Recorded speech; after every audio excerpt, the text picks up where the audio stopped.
37% of Gen Z are teetotal. Show me someone in your life who isn't experiencing a moment of stress every day. We're the fastest growing food and beverage company in the UK in the last 16 years.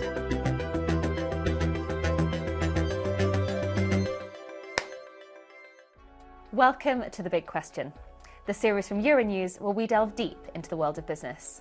Today I'm joined by Olivia Furdy, the co-founder of Trip, the UK's largest independently owned soft drinks brand. So thank you very much for joining me today. For those who aren't familiar with it, can you explain what Trip is? Trip is a wellness brand. We have a range of functional drinks with lots of powerful plant-based ingredients as well as supplements, gummies, powders. So your drinks kind of sit broadly in the non-alcoholic, alcohol-free category. Exactly, yeah. How big is this market in Europe? Huge. So functional drinks, as they call them. In Europe, it is a 32 billion euro market, which is very exciting. It's a huge market and we're seeing massive trends and shifts in preferences around people seeking specific alcohol alternative products. Interesting, okay. And this, as you called it, functional drinks market, you said it's worth 32 billion euros. How has that developed over the last 5 years and what's the projection going forward? So that represents part of the broader soft drinks category, and some of the longer standing segments within that you might be familiar with are things like energy, drinks that have benefits, so something that has an added ingredient to help your mind or body function in the way that you want it to. So energy is probably one of the more familiar categories, but in soft drinks more generally, those functional categories that Trip is leading, for example, calm or relaxation, is incredibly new. Trip is only 5 years old. Our work in Europe specifically is less than that even. So it's very much early days, but indicated as a key driver in the overall growth of soft drinks.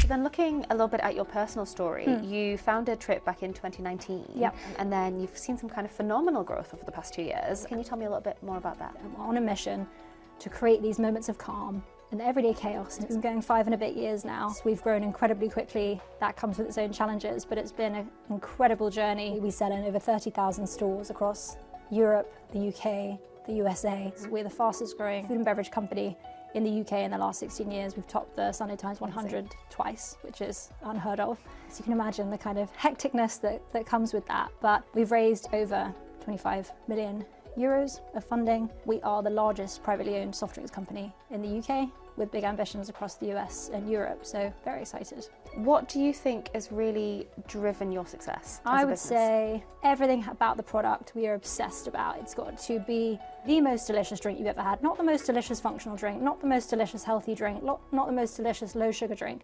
the best tasting thing you've ever had. Same with the brand. Every touch point needs to tell you a story, because we could never make health claims, we could never explain a lot to customers about this entirely new category and the benefits it had. We had to use everything about the brand to translate that, whether it's the calming pastel aesthetic, it's the shape of the can, the feel of it, the size of the bubbles, everything about it. We thought, is this a calming bubble or is it literally product obsessed? But that all comes down to making sure we can help the most number of people with their daily chaos. Do you think there is a movement away from alcohol consumption? Yeah, I think it's helpful to also break it down by demographics. So there is a general trend in January at the start of the year, particularly supported by the work that the Dry January campaign has done to facilitate people looking for options. It's easier than ever to find something alcohol alternative. There are many people projected to have participated. In 2025 in Europe, it's 17 million participants. But beyond January, I think as we all know, there is a greater shift towards moderating alcohol intake or assessing different ways to drink more healthily. Gen Z in particular, when we're talking about alcohol, 37% of Gen Z are teetotal. Wow. In Europe, 41% of people who don't drink alcohol are under 35. It's definitely a younger demographic. I don't want to say trend, it's factual, it's customer behavior. Yeah. And actually, even above that, while some of the older generations have a longer history or culture of drinking, we're seeing that moderated within those demographics as well. So it's not just something for January, but the younger generation, particularly Gen Z, are very excited about alcohol alternatives and actually are a big proponent in choosing where the group might spend their evening or their weekend. So it has a big impact in the retail and hospitality sector as well. And how do you see this market continuing to develop? The Gen Z trend that I mentioned, that customer shift where they're looking for alcohol alternatives, they didn't grow up going to the pub looking for a gin and tonic, so they're not looking for a 0% gin and tonic or an alcohol-free gin and tonic. They're looking for something completely different, and that is exciting because that's where Trip comes in and where we can cater to this really evolving need. With the functional drinks market being so deeply linked to this change in market of people moving away from alcohol consumption for socialising or relaxing, we've seen other drink trends when, you know, there was a point where coconut water was everywhere, or hard seltzers were going to be the next best thing, and they kind of boom and then they disappear.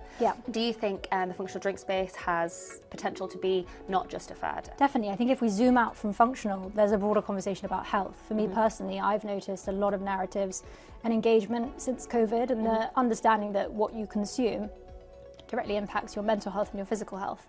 That goes beyond January, and that goes beyond fads and trends. I say to myself, show me someone in your life who isn't experiencing a moment of stress every day.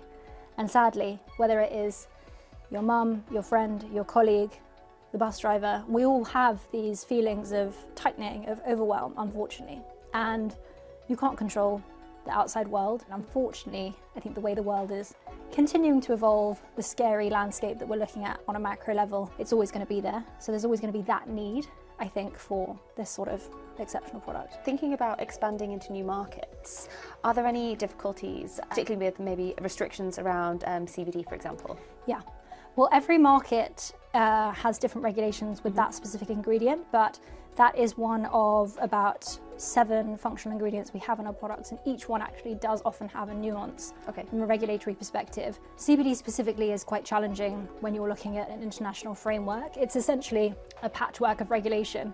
Obviously, with a background in law, it's helpful to break that down, but it definitely is more challenging, I think, than the typical food and drink sector. I think the US versus UK is a good example where it's quite different laws. I wouldn't say it inhibits growth, but it's definitely costly to not be able to consolidate your operations and your supply. But I think the opportunity in those markets is so great, we don't really see it as a challenge. And finally, what advice would you have for those who want to start a company or who want to grow their business? I would say double down in what you care about. Why are you doing the thing that you want to launch? Because there are so many people that tell you it's not possible. Right at the start, I had no idea how hard things could be, or the challenges that you have to go through. And I think some of that naivety is important to retain your energy and your passion, to be honest. But staying true to why you want to do what you do, because there will be days where it feels quite tough. So being able to hold on to your reason that is bigger than the moment, bigger than the day, or bigger than the problem, I'd say is pretty important. Okay, brilliant. Well, thank you so much for sharing your story with me today, and thank you for joining me on The Big Question. Thank you.